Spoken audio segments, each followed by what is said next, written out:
My amplified unit, salute! Hopefully you guys are rocking out on this Thursday. Just a few hours ago, a huge upload went live on the channel.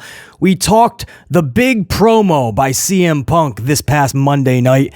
A promo that got a lot of backlash because it was deemed not controversial enough. So even when Punk is not being controversial, he ends up being controversial.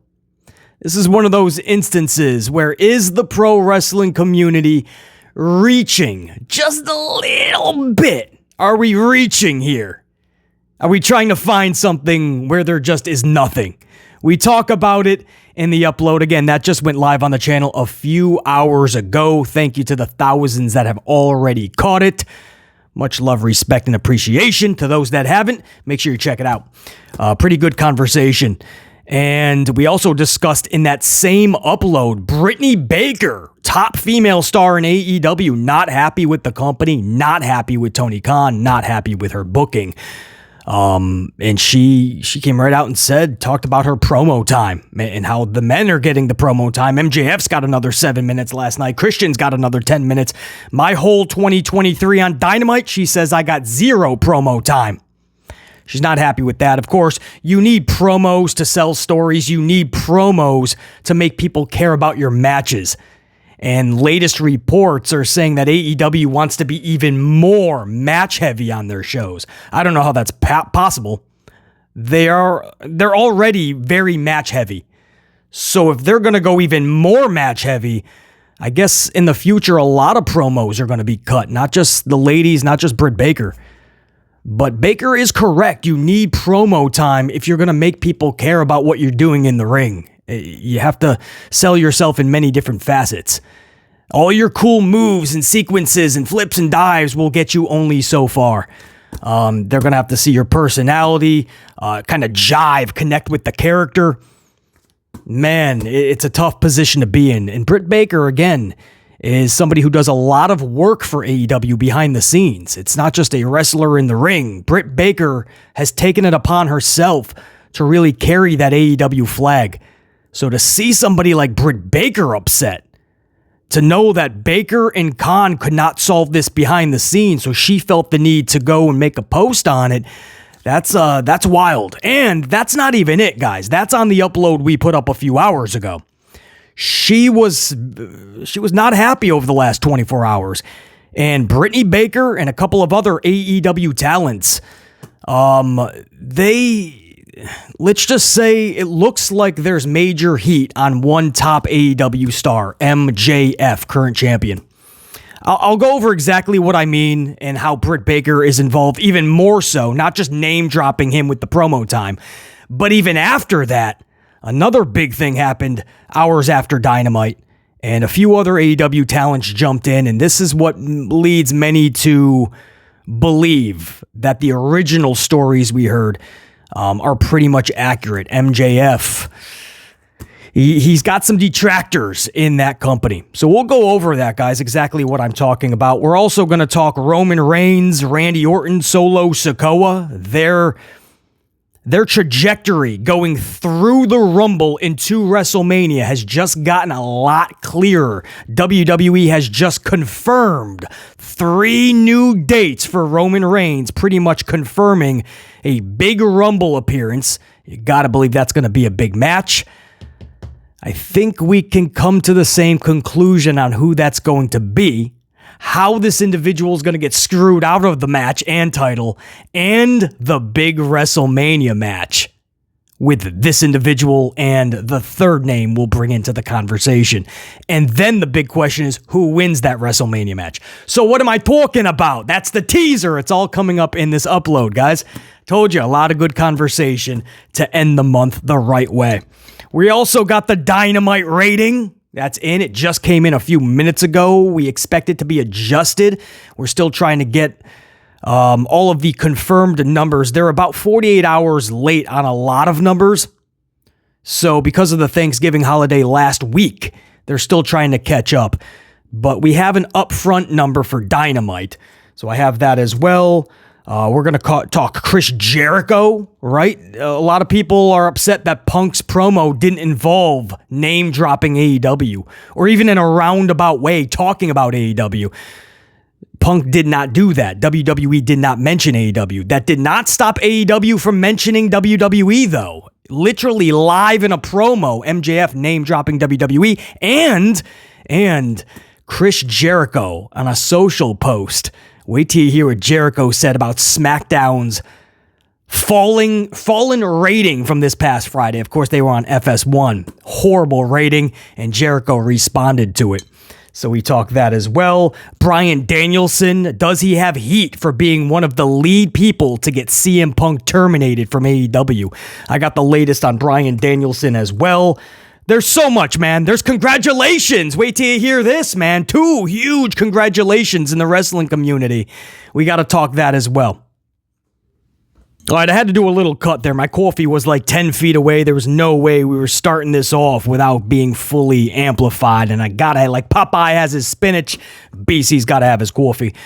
So a huge congratulations. 2 big congratulations. First and foremost, Alexa Bliss and Ryan Cabrera, I believe his name is. I don't know. I think it's a boyfriend or husband. I think they're married, actually. Husband, all right. So they just had their first kid. Of course, Alexa Bliss has been pregnant for, what was that, 1, 2, carry the 5, 7, 10, 9 months. And they just had their kid. So to Alexa Bliss, salute, and who knows, maybe one day soon, not too soon, you know, get familiar with your kid, but maybe one day soon we see Alexa Bliss back in a pro wrestling ring, maybe WWE. We'll see, man, in the future. Or maybe she just decides, you know what, I'm going to live that mom life. You know, Trish did that for many, many years, and then she finally said, you know what, she's older now, I'm going to go back to the ring. Becky Lynch almost automatically was just like, all right, is she, you sure she's, okay, did she open her eyes? All right, I'm going to WrestleMania. Peace! Becky Lynch was just right back. So, everybody's kind of different in that aspect. So a big congratulations to Alexa Bliss, but also a big congratulations to Ty Conti Mello and Sammy Guevara, who just welcomed in their first kid as well. Are they married? I think they're married, right? Or going to be married? I think they're married. Well, it doesn't matter. They had a kid together, and that's what matters. Salute. Congratulations, Sammy and Ty Mello. So Ty and Alexa, I wonder if it was the same day. I just know that they both had it within the last 48 hours. So maybe it's a day apart. I'm not sure, but both big congratulations and some shout outs before I get into some of these bigger stories. Shout outs to Jimmy Fingers 19 for the super thanks in yesterday's upload. Jimmy Fingers 19, 25 spots, several coffees being chucked. I can speak. Coffee's being chucked at the channel, Jimmy Fingers 19. And yeah, a little, I agree with your sentiments on CM Punk for the most part. A little bit disagreement on the promo just being underwhelming. I wasn't expecting, if they didn't go into a full-fledged story, I wasn't expecting any more on the microphone.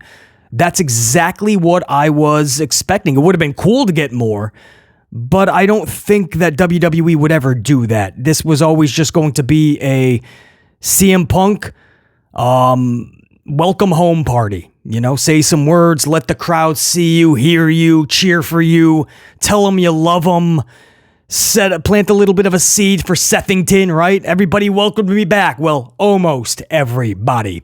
And for those that didn't, and then he goes into the whole, I am the best in the world, in this ring, on this mic, on that commentary table, and those that didn't receive me warmly, they're just in fear that they know the best is truly back.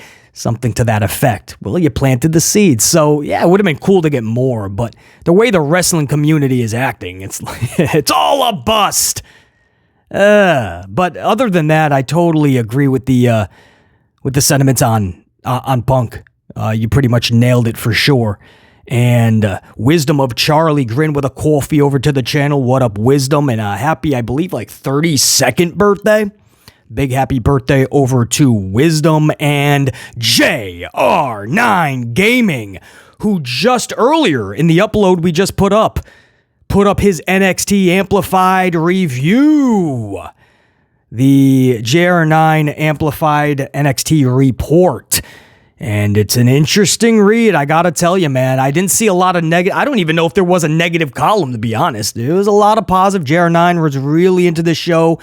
And I believe you wrapped it up saying you felt it was kind of like the old NXT, where this might be the start of getting its groove back.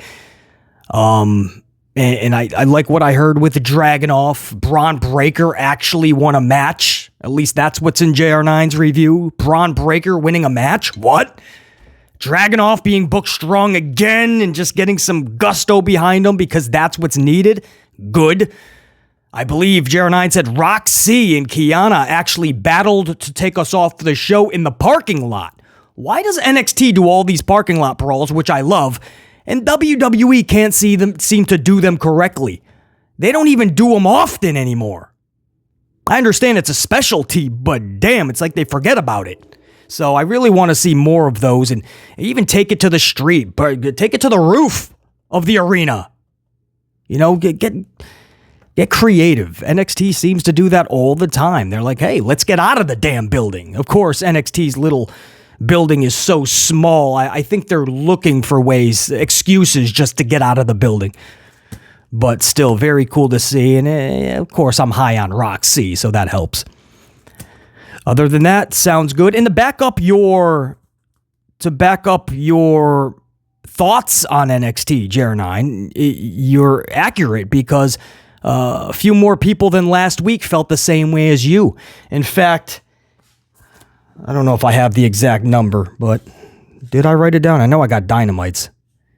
I do, actually. 659,000 viewers for NXT this week. That was up from 622 last week. Now, I know, you laugh. You say, BC, that's 37,000 viewers. Hey, listen, it's NXT, man. You talk about fluctuating.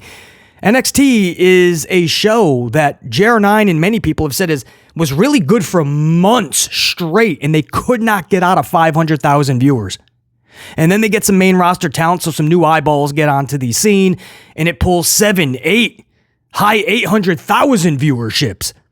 And then it dips back into the 600s, low 600s. So to see 659, even though it's only 37,000 viewer of an increase, listen, that's the way you want to go. You want to go upwards. So you start with 37,000. Maybe next week you bring in 72,000 more. In just 2 weeks, you just got yourself 100,000 more viewers. That's how you do this, man. Slowly but surely. Same thing I tell about Dynamite, AEW, right? You don't worry about hitting the Grand Slam every week and just trying to get 400,000 viewers. Not going to happen. Or rarely, I should say. Like Monday Night Raw just pulled in a solid almost 400,000 viewers more because it was post-Survivor Series. Randy Orton's return to Raw. CM Punk's return to Raw. Yeah, you can go from a 1-4 to a 1-8. But that's few and far in between. Worry about just making your show the best it possibly can be. Create those stars that people are going to care about and pay money to go see. Put them in the storylines that are captivating us. And slowly but surely, you'll get that rating. It'll go up, and it'll go up, and it'll go up, and more word of mouth will go around. More people will flock to your station. USA Network, TBS, TNT, whatever it is. They'll flock there. Trust me, if you build it, they will come. So I know that's a small uptick, 37,000, but it's an uptick. 659 pretty much coincides with the JR9's thoughts on the show. So big salute, big shout outs to every single one of you guys that chucked a coffee or many coffees to the channel over the last week. Ever since Survivor Series, you guys have been absolutely on fire, fully amplified, lots of coffees chucked at the channel. And just so you know, a portion of, I started this at Survivor Series during the live stream, and I'm going to keep it going. Should we do more live streams before Christmas and regular uploads like this? If there's more super thankses, I am taking a portion of every single one of those super thankses or super chats, and we are going to contribute more for Toys for Tots. That's something that I said last Saturday for Survivor Series because you guys were ultra amplified, and I was able to already do my first run, guys. And I got some cool stuff. It's all wrestling related. I hit up the toy aisle in Target, and I just try to find all the pro wrestling stuff. Wait, not just WWE. Wait till you see, because I'm actually going to show you guys. I would love to do it now, but there's too much to talk about. So maybe tomorrow or sometime this weekend, we'll do like a toy haul video. I don't know if it's going to be part of an upload or by itself, but I got several items, and they ain't cheap too, by the way. I can see why a lot of families are having a hard time filling underneath their Christmas tree for the kids. These things are not cheap. Wow, man, 4 or 5 items was like over $150. No joke. But we all came together. We all made it possible last Saturday. So it's pretty cool that we get to help out kids. But wait till you see what I got. It's pretty cool. I had some options. I came up with the best. I don't know. I mean, it was a lot of... I was biased to some of the wrestlers that I kind of grew up with. You guys will know what I'm talking about when we do the haul. But just like we did a few years ago, I'm going to make... it's at least going to be part of a video or its own upload. But I'll show you guys what I got. And that's just the first go-around, the first shopping that BC has done for Toys for Tots, and that's you guys. We all came together to make that possible. So I just want you to know that I still am going to do that going forward. A portion of every single coffee chucked at the channel, whether super chat, super thanks, it doesn't matter. I'm giving you guys a heads up. A portion of that's going to Toys for Tots. That's non-negotiable. So I appreciate the coffee, but just know we're going to do something more special before Christmas. I was a kid raised in the projects. I know a little something about it, and I know that when times are tough, man, if we have the opportunity to help, it's pretty damn cool when we do. And now that I'm in a position where I can do that, I'm no longer that kid in the projects. I can do something cool for others. I've built something so that the masses can join together and we can do something pretty cool. I can't wait to show you guys what I got so far. The first go around is complete, and it wasn't cheap, but there's going to be some happy kids, man. I got to hold on. I'm going to give you a little tease right now. Maybe you guys can know what this is. You thought I was just talking like an action figure, right? No. I got some cool ones of those too, but hold on. I don't want to give it away, but yeah. Oh, did I give it? Oh, what is it? Oh, shit. Oh, it's a WW. What is it? Oh, is that a K? Is that a K? Oh, I don't know. We'll see, man. We'll do the haul video, the toy haul sometime this weekend. All right. I've had a lot of coffee, guys. I don't know. At this point, grab a beverage, kick your feet up. This might take a minute. Where do you guys want to start off? Let's start WWE. Let's do the big word going around the campfire. Randy Orton's trajectory through WrestleMania is looking a lot clearer, right? And this coincides with the babyface problem that WWE currently has, right? All of the babyfaces: Cody Rhodes, CM Punk, Randy Orton, Jey Uso, Sami Zayn, Kevin Owens.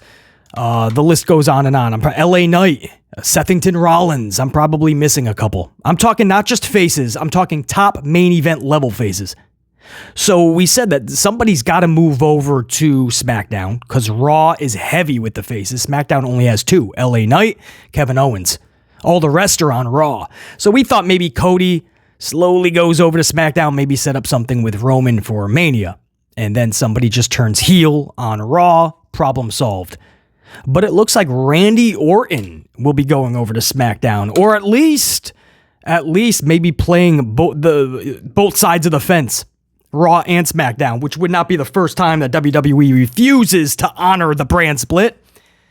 But Randy Orton, scheduled for SmackDown, by the way, tomorrow night. That's already been scheduled and confirmed. WWE could always pull that announcement, but he's pretty much confirmed already for SmackDown. He did say on Monday he's back for the receipts that need to be handed out to Roman Reigns. Now, Roman Reigns, interestingly enough, just in the last few minutes, guys, right when I was going right when I was beginning this recording, I got word that Roman Reigns is confirmed for 3 Smackdowns right before the Rumble. 10 minutes ago, this was not the case. This was just broke by WWE. Roman Reigns is now scheduled for December 15th in Green Bay, Wisconsin. Go, Pack, go! Green Bay, Roman Reigns. That is a Friday, 12:15. That's SmackDown. Not done yet. 3 weeks later, January 5th, Vancouver. That's a Friday. That's SmackDown. Roman Reigns, 3 weeks after 12:15 in Green Bay, Vancouver, January 5th. Then 2 weeks later, January 19th, Atlanta, Georgia.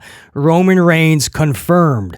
So it's not every week, not even close, but that is 3 Roman appearances over the next 2 months. That's more than enough in WWE's world to have him participate in a major match at Royal Rumble. Randy Orton's already showing up to SmackDown. He's talking about receipts. You already know Orton is not going to be the guy to take the title from Roman Reigns, nor should he be. We don't even know if Randy's back is going to be able to hold up. We hope it does. But the company can't just give him the rocket yet. You got to see how that back is going to work itself out. And you're hoping that Randy's in it for the long term. You got to protect him still going forward. Maybe not just for the foreseeable future. You may have to... I think Randy Orton's going to have to change a lot of his wrestling style going forward. And I don't think it's just for the foreseeable future. That might just be permanent. You saw what they did with Orton's matchup against Dominic on Monday. When they went to the picture-in-picture commercial, Dominic just grabbed the microphone, so Randy didn't have to wrestle at all during the commercial break, or very limited, very smart, and that's what you're going to have to do. So you can't, it's unfair to him to just throw him into a title match at WrestleMania of all things, but you can still do that. You can still thrust him into, if you're going to feed LA Knight, one of the hottest, white lightning hottest stars in the industry, and you're just in 2 weeks' notice going to feed him to Roman on a Saturday afternoon premium live event, then Randy Orton is no harm, no foul. And the way that match would end, Orton would obviously save face. It would piss everybody off because it's the old Solo Tin Sikoa finish. But it makes the most sense. You got the receipts. Roman is showing up now for many more dates, 3 more dates before Rumble. Randy Orton, Roman Reigns. Massive match, Royal Rumble. Randy doesn't win the title. Solo Tin interferes. Wrestling fans pissed off. Roman always loses that way. And you set up Solo versus Roman WrestleMania. It gives Solo the proper opponent. After beating Jonathan Cena the way that he beat Jonathan Cena, there's no way Solo Tin can just go to WrestleMania and take on any Hammenegger. You can't do that. John Cena's whole beatdown and defeat to Solo would be wasted. This has to be massive. Randy Orton, that's massive. And for Orton, that's a big WrestleMania match if done correctly. You got Roman Reigns at Rumble, and then you go into WrestleMania and you have this feud with one of the biggest monsters going into Mania, because that's how Solo should be booked, right? After what he did with John Cena, you put that guy on the moon right now, booking-wise. And when you go to Mania, you truly don't know who's going to win. Randy Orton, Solo Sikoa. But it fills the void of who does Randy take on at Mania? Who does Solo take on? Because if Rock doesn't do the Roman match at Mania, you got to believe it's Cody, right? It has to be. It's the redemption. He's back after he went through the struggle and adversity. I'm back, and now we're going to do what should have been done a year later. All right, it's like a consolation prize, but whatever. Let's just do the right thing now. No, they'll still probably have Roman walk out with the championship and go after Hulk Hogan's 1474. But somehow you got to believe this is going to be Cody Rhodes and Roman Reigns. So then you have the other big faces, right? Sethington Rollins looks to be in lockstep with CM Punk. 2 faces. You kill 2 birds with 1 stone. CM Punk, Seth Rollins, Mania. Book it. So then you're left with what? LA Knight. Now, I said, man, they could do something if they want Roman to get Hulk Hogan's 1474. They could have Roman Reigns be in there with Cody and LA Knight in the main event. LA Knight takes the L. Cody saves face because he didn't get technically beat. And Roman drives off, walks off, storms off onto his private island. Martini and margarita and championship by his side. LA Knight does the deed. Or the only other option for Knight, unfortunately, is that very sour consolation prize. Logan Paul's United States Championship. LA Knight, one of the hottest wrestlers in the world. White lightning hot, reception-wise. And this dude has to wait till Mania just to get the mid-card United States title. The same title Austin Theory has already held 4 times. The same title that's been taking showers with Logan Paul. That's going to be your prized possession. The mid-card title. You went for the world title at Crown Jewel. Remember many months ago when you went for the championship at Crown Jewel and failed miserably? Well, now you get to drive in the mid-card highway. It just seems so weird to me, man. I miss the days back when Stone Cold won the IC title, got really big, and then went for the world title at WrestleMania 14, defeating Shawn Michaels, Mike Tyson as the referee. You know what I mean? It would have been cooler if you just started LA Knight off with the mid-card title. Build him up even more. The reception's getting louder. Everybody knows this dude's the real deal. And then you put him in championship matches, heavyweight. Anyway, I don't know. LA Knight just seems like a miserable consolation prize to be in there with Logan Paul, but that's pretty much all you can do with LA Knight, right? You're either going to have him in a triple threat, he's going to take the L against Roman and Cody, or he's going to be in that miserable consolation prize match with Logan, but that's LA Knight. LA Knight versus Solo wouldn't even make sense because LA Knight, unfortunately, because you rushed this thing with Roman, LA Knight's already been taking on Solo and Jimmy Uso. Now we got to wait 5 to 6 more months to see it at WrestleMania. Wouldn't make sense. Guys, Randy Orton, Solo Sikoa. The only thing that truly makes sense for Mania. And the vehicle is already waiting for them to get in the car and start driving on the road to WrestleMania right now. You ain't got to wait till Rumble. The Rumble should already be being set up tomorrow night, Friday. Roman Reigns, Randy Orton. Somehow Solo Sikoa. Soloton slithers his way into that match. Cost Randy. Randy is more diabolical, more venomous than ever before. More of that Viper. More of that legend killer. And if you think you're a legend in the making, wham, bam, I'm taking you out, he tells Soloton. And that's going to be a mega WrestleMania match. And who do you have win? I'll tell you, I'll give you guys a hot take. Love Randy Orton. We all do. We don't want to see that dude losing. Solo Sikoa annihilates him just like he did to Jonathan Cena. If you're serious about making a star, you already went halfway when you did what he did to Jonathan Cena. You don't stop now.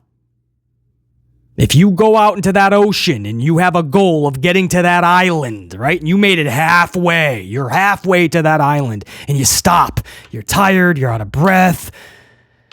You look back, you say, I just want to go back. You're halfway. Just keep going. It's another half anyway. You'd be stupid just to turn back. Get on the island, try to find a margarita martini. No. You already did that with Jonathan Cena. You book this with Randy Orton. You don't stop now. You don't do what you did to John Cena and then get done dirty and take an RKO and look up at the lights at Mania. Sorry, Randy Orton. This is one of those deals where that dude's got to do the ultimate deed. And then, and only then, we'll find out if Solo Sikoa is the real deal or not. The Cena thing is step 1. The massive WrestleMania victory is step 2. And then step 3, can he handle the main event scene on pay-per-views? It's going to be interesting, man. You know, they did this with Austin Theory. He beat John Cena at last year's Mania, and I told you guys, I would not do that, careful. And then we were thinking, well, he can't lose, though. So they booked themselves into a corner, and Cena took the L to Theory, and Theory never connected with the crowd. To this day, there's no connection with Austin Theory. He's right back in the mid-card with Grayson Waller. You got to be careful who you do such a deed for. And this time around, Cena just didn't do the deed for Solo. He went all out for this dude. Took an annihilation. I think Randy Orton's going to have to do the ultimate deed at Mania should they go this route. But guys, just in case you're wondering, this isn't just fun discussion. It is, don't get me wrong, but the discussion is stemming from what we are actually hearing is being discussed within those walls. Nothing confirmed, huge asterisk, relax, but it is being discussed. And then we found out Orton is going to Smackdown. He is already talking about the receipts for the Bloodline. They just added these dates for Roman Reigns, literally, 5-10 minutes before I went live recording this upload. So all of this is happening kind of at once. This tells me that something's happening with Randy and Roman. And I wouldn't be shocked if they're going to jumpstart it straight to Royal Rumble. Just iron strike while it's hot. Let's do it now. And then you could set up Solo and Randy. Anyway, good discussion, guys. Hopefully you guys are enjoying it anyway. And, obviously down below, let me know if you guys are would you be down with that? And who would you have win that match, Randy or Solo? It's such a hard one to call. They both could use a massive W, but you don't want to screw it up. I remember a few years ago, Bray Wyatt versus Randy Orton. And Bray Wyatt and Alexa Bliss were getting the biggest reception at WrestleMania. The pop when Alexa was up on that Jack in the Box and Bray's looking at her. The crowd was on their feet. Goosebumps experience, right? And then Bray turns around, RKO, match is done. Can't do that. Bray had to win that match. But they gave it to Randy. Okay. Now, you can't make that mistake again. Randy's going to be fine, guys. Randy, character-wise alone, the next Monday he could start punting Legends' dome piece off their shoulders, and nobody's going to worry that he lost to Solo. But Solo winning far outweighs Roman losing. So that's the big discussion there. Interesting to see what you guys have to say about it, man. Would you be down with it if WWE does indeed decide to go that route, even starting tomorrow? Interesting. Or, no, in WWE, they're definitely talking about that. What we just don't know is they're doing it tomorrow. They're just going to have Randy versus Solo, main event of Smackdown. Well, you have the setup for Mania. That's a big match. Yeah, we're going to do it tomorrow, and we're going to do it at WrestleMania, BC. No, then don't waste it. See, that's something this company would do, right? While Roman is on his private island, Randy will show up on Fridays and just take out Solo. And then another week he'll take out Jimmy. And then he'll get a tag team partner and he'll take on Jimmy and Solo. I hope we don't do that. Okay, let's go over AEW real quick. This is kind of funny in a way. I wish they didn't do this, but AEW continues to bring up WWE. And it's funny, it's interesting, it's ironic because CM Punk he got a lot of backlash for not really bringing up AEW in his Monday Night Raw promo this past Monday night. And the backlash is because a lot of fans were hoping that he would, say something about it and kind of take some shots, throw some digs over to your former employer. But that was never going to happen. Paul Levesque McMahon wouldn't allow that. I know he wasn't at Raw, but nobody would approve that or be okay with it. And I don't think Punk would do that. And legally speaking, I don't think it's even possible right now. So those expectations were never going to be met. And I told you guys in the upload a few hours ago, that was never even in my thought process. When we were live for the preview of Raw, and we were talking about what Punk needs to say, or is it going to be just a promo, never did we talk about him taking shots at AEW because it never crossed my dome piece. I never even thought I just never thought about it. That's not what I was expecting. It's not what I even wanted. What I wanted was seeds planted for Sethington and CM Punk. That's it. And we got that. Very minuscule, but we got it.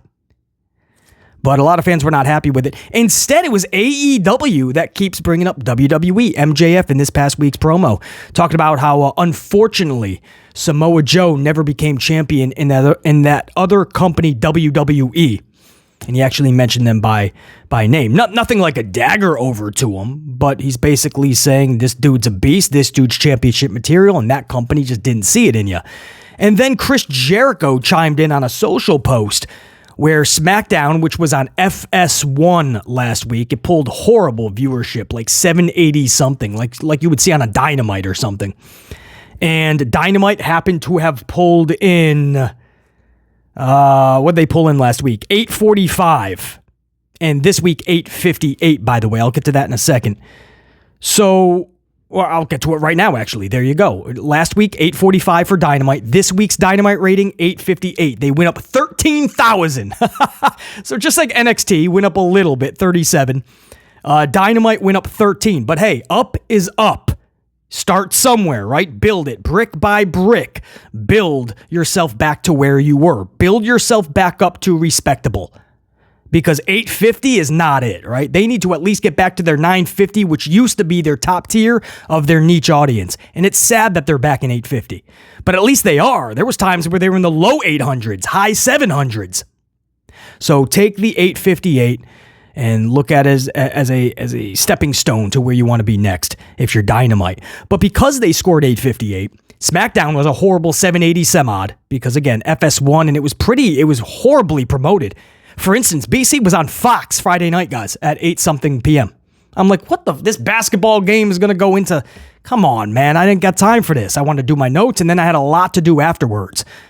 And I was like, come on, man, this basketball game is going to make it delayed a half an hour at least. Because there was still a lot of time left in the fourth. Come to find out, no, it's on FS1. So a lot of people didn't even know. I'm not making excuses, but this was horribly promoted. I don't know how last second this was. Maybe one of you guys know, but this was horrible. And for BC not to know that it was on FS1, that tells you something. So somebody like put up the post like, this is the first week in a long time that Dynamite actually beat SmackDown, right? As like a haha, I guess. And Jericho like reposted it and he said, but I thought the sky was falling. So Jericho acknowledges Dynamite beating SmackDown. I wish they didn't do this because all the weeks that you're getting beat and you're silent about it, and then you come out of the woodwork when you defeat WWE in any way, even if there's a massive asterisk. This is why people say they look Bush League. And we love Jericho. And the last thing I'll say about Jericho is that dude is Bush League because that dude is a main eventer, a Hall of Famer, a legend, an icon. Jericho's come on. His career has written itself. Nobody's got to blow smoke up his ass or to sell Chris Jericho. But man, he always comes out and talks ratings when it's in their favor. It's like Tony Khan, right? He always parades the ratings when they're really good. And when there is a number that is not suitable to Tony Khan, you don't hear a peep out of him. He's not thanking the people that watch him the next day, right? Right after the show he is, and he's hoping for the best. The next day, it's on to the next order of business. But what about the 800,000 viewers that watched your show? They're not good enough because it wasn't the 950? So I wish they didn't do that, but this is what they do, man. But I thought the sky was falling, he says. Because they beat Dynamite with an 858 the 1 week they were on FS1 with a 780 some odd. 850 some odd. Nobody's saying the sky is falling to Mr. Chris Jericho. But if you're not seeing that, that's a massive problem, right? You were at 950 every week. Your niche audience was at least showing up. You weren't pulling in casuals, but you were pulling in the niche. And you fell to 850. Pretty suddenly, and you stayed there. And the only weeks it changed is when it went lower. And here you are, last week 845, this week 858. So you're still right at that average of 850. That's concerning. There's a lot of turmoil right now in the locker room, right? Your champion MJF, you guys hear about this? Earlier in that upload we put up just a few hours ago, we talked Britt Baker, and she is not happy about lack of promo time, how she's being booked. MJF, she name dropped. MJF getting 7 more minutes of promo time last night. Christian getting 10 minutes. She says her 0 minutes in all of 23 for Dynamite. And she wasn't done. All right, so I wanted to get the actual quote from MJF. This is what MJF posted. I didn't sleep a wink, in a shit of pain and can't get comfortable, but it's Wednesday. We got a show to put on. I hear it all, read it all, see it all, the headlines. I'm wide awake in more ways than one. Let's restore the feeling.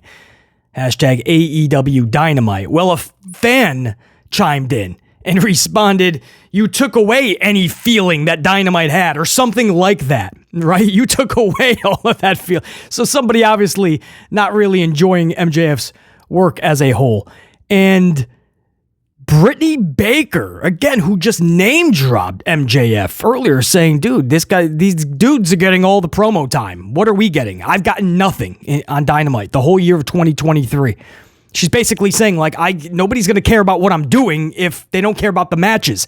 They can't care about the matches if we're not telling a story. I need a microphone. So she actually name dropped MJF and others, Christian Cage.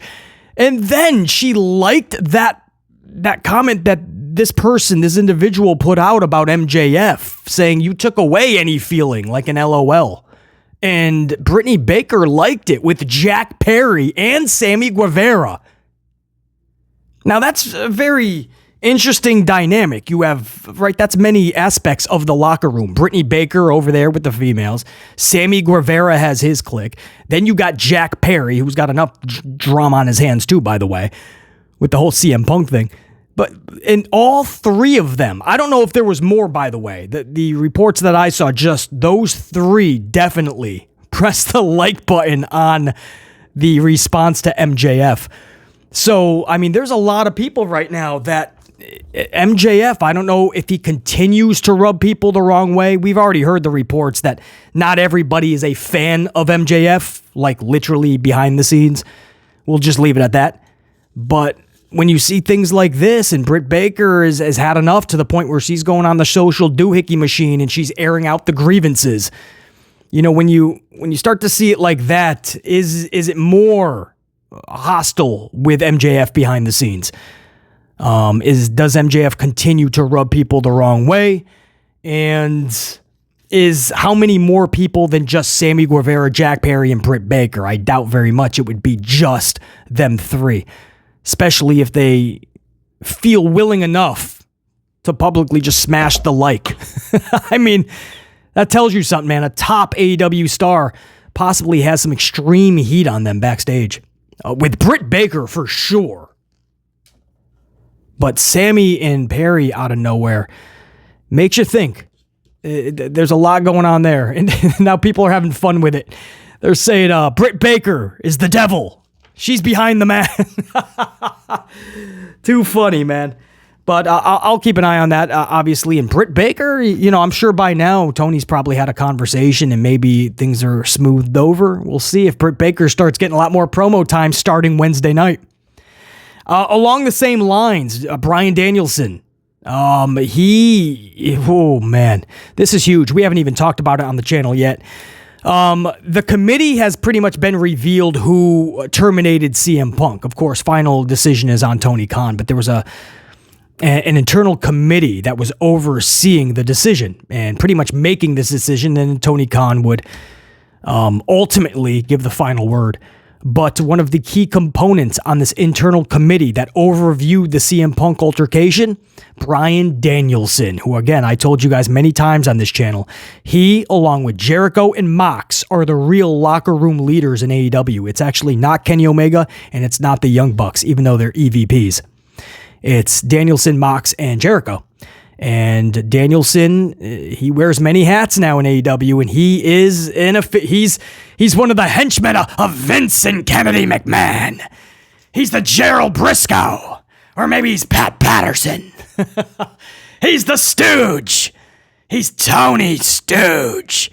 But Bryan Danielson, man, we used to call these the Stooges for Vince, but we have much more respect for Bryan Danielson, so we're not going to call him that. But he's the sidekick now of Tony, so I don't know how that's going to affect reputation-wise. But Bryan Danielson was one of the leaders on that committee, and one of only 3 people. And it looks like he made the final, vivid recommendation to remove CM Punk from AEW. In fact, just a couple of days ago, he put this, and I quote, "My dad always told," this is from Bryan Danielson, "My dad always told me the right thing is often the hardest thing to do. It won't always make the most money. It won't always be the most popular, but it's still the right thing." Hashtag AEW heart. So he did what's best for AEW, in other words, AEW with a heart. And he's saying that it was a hard decision, and come to find out, this was hours before the report broke that he was involved heavily with CM Punk's removal. Interesting. So the point in all this is a lot of people thought there would be immense heat on Bryan Danielson. What we're hearing so far, and I'm sure any other reputable source can back this up, exactly what I'm hearing. It's the opposite. This dude is so highly respected that everybody knows it was a decision that had to be made. If Danielson came to that conclusion, he's respected enough that they knew, even if they were close with Punk or closer with Punk, they knew that Danielson had AEW's best interests in mind. So, in other words, I'm not hearing there's any heat on Danielson. The MJF thing, even what we're seeing and hearing from people like Britt Baker and seeing what they're clicking, likewise, that backs up reports that not everybody is a big fan of MJF backstage. But Danielson is highly respected. And even after this Punk story broke, the locker room didn't teeter any other which way against Danielson. So I thought that was interesting enough to pass along to you guys. No matter what you're hearing, that would be false. Danielson has no heat backstage. He just doesn't. Now, from the fans, that's a different optic, right? A lot of people are like, damn, your own brother got you, man. Because Danielson and Punk have a long history. And Danielson was just like, dude, you gots to go. I'm overseeing your case. And Danielson told Khan he's got his das boot. That's a wild story too, man. That is a wild story. How long did this thing go? Oh man, I believe it or not, I was trying to wrap all this into a half of an hour. I should have known that wasn't going to happen. Anyway, I got to get some coffee. I got to hit the road. We got a lot to do, and it's already getting pretty late. So I'm going to do that now. Until next time, and there will be that next time. Current status, we are out. Top guys saying check you. Peace. Go long. Damn, go. I said long. No, long. Ready? Let's do this.